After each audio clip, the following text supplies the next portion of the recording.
Hello everybody, and welcome back to OMB Reviews. I am the critic who is a cynic. Hope we're doing well, and today we're going to be doing an international box office breakdown and talking about how apparently AMC has found enough cash to stave off bankruptcy, at least for the time being. But before we go any further, please be sure to smash the like button, whether you're watching on YouTube, on Odyssey, or over on Minds.com. It really does mean a lot and helps a lot, so please leave a like, subscribe, and also, of course, leave a comment with your own thoughts down below, and check out links in the description if you want to find out ways to follow me on various social media platforms and also to support the channel. So as you can see from Deadline, we have some pretty massive numbers coming from Demon Slayer. It has now topped over $350 million worldwide, which is an insane amount of money for a film, especially during a pandemic. Again, remember that film broke records in Japan, beating Spirited Away as the highest grossing film in that country. But not only do you have this going on, you also have Soul coming in with a pretty decent amount of change, opening up in several markets this past weekend, and you have a massive drop-off for Wonder Woman 1984. It only added around $7 million to its international total from last week. That movie has essentially stalled, as it is right now open in 41 markets, not making any money, and that film is looking like it's petering out, looking like it might barely cross over the $200 million worldwide box office total, which again is abysmal for that movie, especially since it's already massively in the red. But before diving further into that, I did want to talk about this bit of news that AMC has indeed raised the fresh cash that they needed to stave off bankruptcy. As the CEO Adam Aron says, that today the sun is shining for AMC. It says struggling AMC Entertainment said early Monday it has raised or signed commitments for $713 million in fresh financing, calling it enough cash to make it through this dark coronavirus-impacted winter. The fund allows $204 million it raised in December for a total of $917 million, which means, said CEO Adam Aron, that any talk of an imminent bankruptcy for AMC is completely off the table. It was striking news after months of uncertainty as to whether the nation's largest cinema chain could continue as a going concern. Shares are up a whopping 38% at $4.85. So still actually a pretty low stock number, but up 38% is a pretty good number. Now, obviously, I'm a person where I'm kind of leaning more towards kind of wanting it to go towards that restructuring that oftentimes happens with bankruptcy, because it could mean that AMC can finally shake away from those investments from China, which, to be honest, I want all American companies at this point to really just disconnect yourselves from China, because it's just not good over there. Lots of bad, terrible things going on, and let's just go ahead and separate ourselves and break ourselves off completely from them. But I did want to talk about that because obviously you all know I used to work for AMC. I have a lot of kind things to think about when it comes to AMC, or at the very least the theater that I work for. And so obviously I don't want the workers who go and work at these theaters to be impacted. But then again, I'm also looking at this thinking to myself, wow, they're raising millions upon millions of dollars, and yet the workers are the ones being impacted in a negative way. They're the ones that are being not allowed to work. They're the ones whose hours are being cut. And if they try and push ahead with some of the nonsense that is being said and being thrown around right now in Washington, it will cost even more people their jobs and even more people their hours. Because guess what? I was working at AMC when the Affordable Care Act passed, and it essentially forced companies to have to pay insurance to people that worked certain numbers of hours, which meant not that they actually paid the insurance, but that they just cut the hours so that people couldn't actually get to that hour total, which meant that people that used to be able to work 50-hour weeks if they wanted to and make a decent wage had to now all of a sudden have a cap at their hours, find multiple work, and had to work 2 or 3 jobs just to make the amount of money that they were making beforehand, and all the while still not being able to have insurance. So again, that's the reason why all that kind of stuff pisses me off, more so than a private company doing all of these various things. But then again, we all know that I'm sure there's some bailout money that's probably a part of this equation, and if it's not, it will be not too far from now. Anyway, let's go ahead and dive now into those box office numbers, as I was mentioning beforehand. As it says here, Disney Pixar's Soul, which remember, I think is actually a pretty fun, good movie, says got off to a jazzy start in Korea this weekend, debuting at number 1 and seeing the second best bow for a non-local title since the COVID pandemic began. The Pete Docter directed original also launched in Russia at number 1 and came in ahead of several pre-COVID animation openings. It's, in total, the Soul led the international international box office with $10.4 million in a weekend from 13 different markets. So obviously, again, doing pretty well overall, with over $10 million added in this opening weekend in Russia and in Korea. And obviously, these are markets that, might be able to bring in some more money, but in the end, obviously, it's coming at number one. The question is, how long is it going to be at number one, and what does number one look like in week 2 and week 3, especially as the pandemic continues to go on. And now just skipping ahead just a little bit, talking here again just quickly about Demon Slayer, the movie Mugen Train. It says it is still chugging along in Japan and is estimated to have crossed $350 million locally, including 24.3 million in IMAX box office. The anime adaptation is now IMAX's top non-Chinese local language film and the 5th highest grossing local language IMAX film. But there are still studio movies doing business overseas, with another handful poised before Disney Marvel's Black Widow hopefully provides a different sort of shot in the arm when it begins offshore rollout on May 5th. And I'm just going to be honest, I'm thinking that this is becoming a lot less likely. Just look at the trends, look at how all of the major films are being pushed out of March and April. I imagine that May could also be impacted by that, because also remember, they're not having enough movies to lead up to this May 5th release.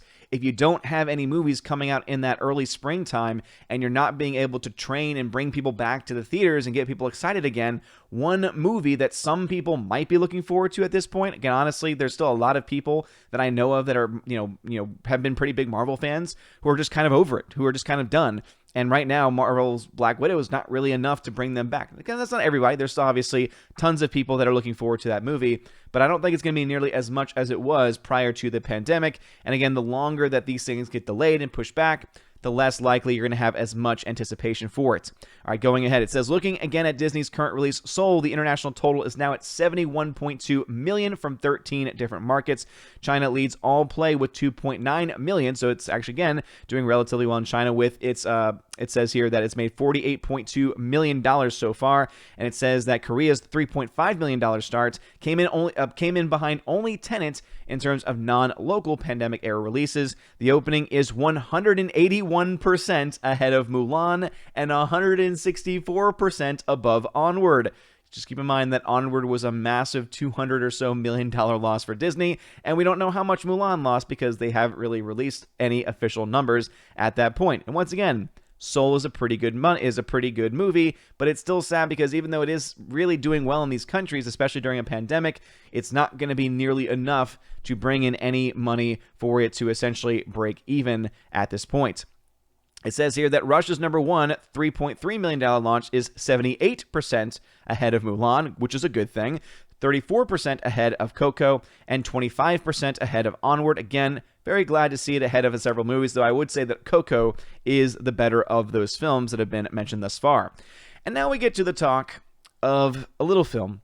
A little tiny film that some people are still trying to defend, but let's just be honest, it's a terrible movie. Most people realize that. Most people recognize the CGI is crap. Most people recognize the story is not very good, and that it has a ton of issues to boot, especially when it comes to the story. And that is, of course, Wonder Woman 1984, which added a dismal 2.1 million from 41 markets. Keep in mind, 10 million added from 13 markets or so when it comes to the film Soul, 2.1 million from 41 different markets for an offshore running cumulative of 110.3 million, meaning it's made $38 million domestically here in the States. Oh, well, theaters are closed, Odin, you don't understand.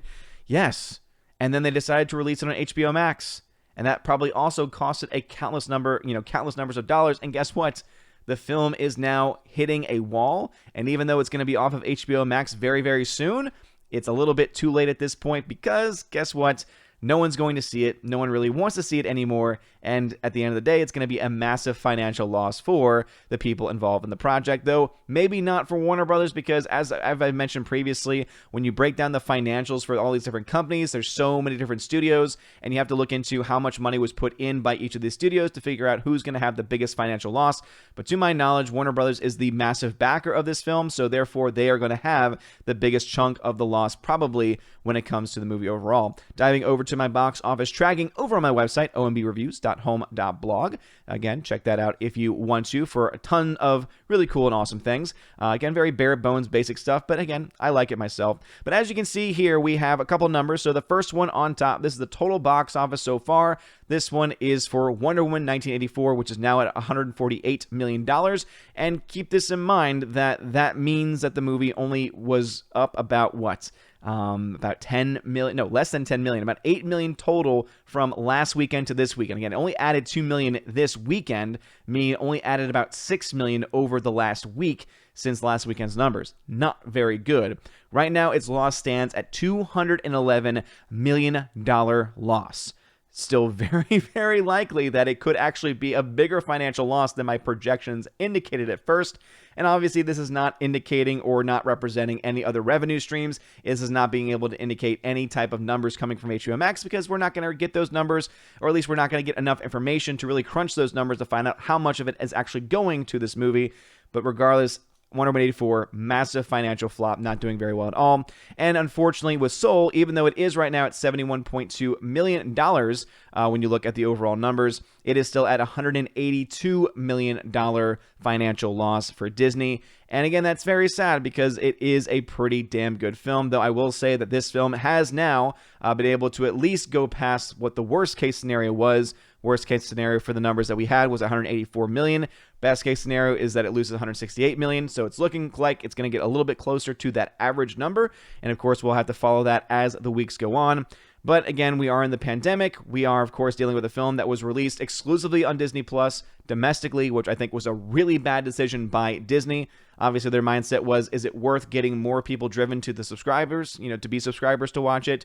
Or is it worth not making a whole lot of money domestically and having to split those revenues with theaters? I think that their decision will end up being a really costly one because, let's be honest, how many people actually signed up fresh for Disney Plus just to see the movie Soul? Again, even though I like the movie, it's not really a movie that a lot of people went out of their way to sign up for Disney Plus just to be able to watch it. But anyway, two massive financial losses from two major studios. That seems like it's going to be the story of this year. And to be honest, if you have a Marvel film, even a Marvel film, coming out like you would with Black Widow, I honestly think that you would find a very similar situation. Keep in mind, when we're talking about films like Soul, when we're talking about films like Wonder Woman 84, those are massive projects that tend to bring in massive money. If you're going to tell me that, oh, don't worry, Marvel's going to be the difference, to me that just makes no logical financial sense.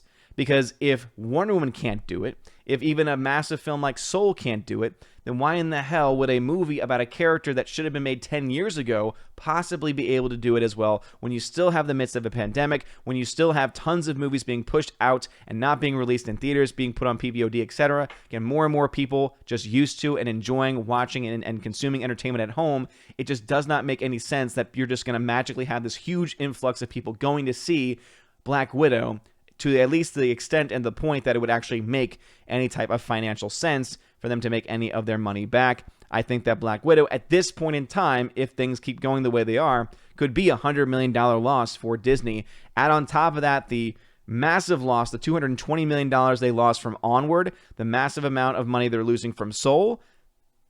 It's not looking good for them, and to be honest, it's when it comes to those studios, they pretty much deserve it at this point, and I don't really feel all that bad for them with all that stuff going on. But anyway, what are your thoughts about these numbers? Do you think that anything like Soul or Wonder Woman 84 is going to have this massive return? I just don't see it. Again, there might be some alternate revenue streams that are not being accounted for here, but I don't think it would be enough to make up those massive losses. And also, what are your thoughts about AMC not going into bankruptcy? Again, I think that they could probably use a restructuring. It seems like they were already in financial trouble before COVID hit, so it sounds like they probably need some restructuring. They probably need to be going through some changes, but it looks like the show is going on so far, and decisions that probably were bad before are going to continue, and we'll, of course, have to wait and see how all that stuff goes. But anyway, let me know your thoughts about all these things in the comment section below. If you like this video, smash that like button, hit the subscribe. It helps out a lot. You're all amazing and beautiful people. Check out the links in the description to find out ways to support the channel. Have a wonderful day, everybody. And as always, God bless. And now for a huge shout out to all of my January 2021 Patreon and Subscribestar members: Albertus Magnus, Ali C83, Andrew Hoyle, animation commentator Brian P, Dion, Divex, Enrique Evangelista, Father Christopher Miller, hail to you, Father, Father Damian Cook, Garrett Searles, The Hunky Chunky Funky Monkey, Inflamed Wood, It's a Trap Productions, Jason Clark, Jacob Juice, Jay, Jeffrey Toon, Jonathan Carney, Laura Story, Mike Jackson, Mad Mitch Dunaway, Mr. Peabody and his beautiful twin with the beautiful hair, Orange Hat Reviews, On to June, Out of Step with Reality, Riff Magos, Rosetta Allen, Steve Glasker, Teresa Martin, Theodore Bendon, Tina Bojan, and Tina B. Thank you very much for being my Patreon members. And also a huge shout out to my Subscribestar peeps: Stan 4, John B, Perpetual Punster, Mr. Roy, Glinzer, Darkstar 57, J. Alex McCarthy Jr., US 888209 Fast, Dean Heiss, J-Rod the Beer Guru, Nevadan G. Adams, and ZK Man. You guys are all freaking amazing. Thank you so very much for being supporters. If you want your name shouted out, please consider joining on Patreon, where for $1 a month, you can get your name shouted out at the end of every single video and live stream. For $5 a month, you get access to that, and also you get access to exclusive giveaways, where I give away 4Ks, Blu-rays, digital codes, etc. $10 a month will get you all that, plus also access to a special podcast that I do with John the Flick Pick Flickinger. Lots of fun. We do Q&As from that as well, so you get access to asking those Q&As, asking us any wide variety of questions. And for $25 a month, you get all of that stuff, plus you get to be featured once a month on the Chosen of Valhalla live stream. And also for that first month, you get a free t-shirt shipped anywhere throughout the world. So if you want to consider any of those things, please check out the links in the description below, where you can find my Subscribestar and Patreon, and also other ways to support the channel. You're all amazing and beautiful people. Have a wonderful day, and as always, God bless.